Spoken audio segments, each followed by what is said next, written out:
Part 4. The Foundation. The foundation is based on a 64-sided circle, with the first piece being free placed on the centre of the hologram's back, as best as I could guess.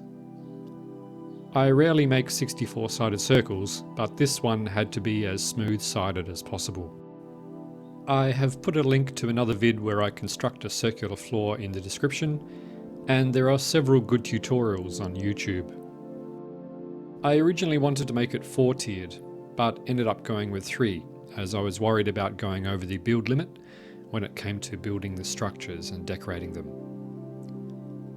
I also ended up thinning out the inner rows of the stone flooring to the bare minimum necessary to not have any gaps to minimise part numbers.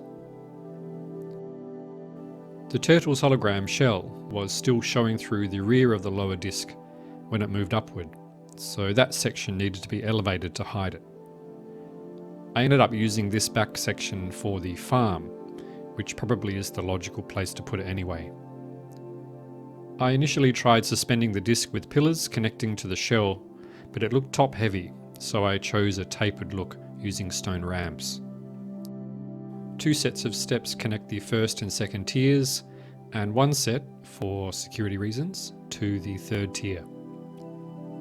So with the foundation done, it was time to move on to the layout of the town. Part 5. The Town Plan. It was important for me that the town look as functionally complete as possible. With that in mind, I approached the town plan from the angle that there would need to be basic infrastructure and commerce, most of it being on the lowest tier. It is essentially a fishing village. If they fish, they would need a fishmonger. If they grow fruit and vegetables, they would need a store in which to sell or trade it. This store would also probably double as a general store, selling other supplies to the locals. There would obviously be a need to access the water from the town, so a jetty with a crane would be necessary. Also, I imagine that as the turtle makes its way around the seas, the opportunity to trade with mainlanders would also be possible. I wanted to use animals and carts, so there would have to be stables, preferably near the farm and jetty.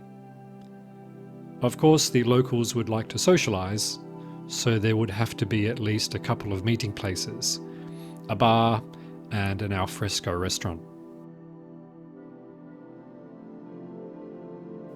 As I mentioned, there is a simple class structure to their culture.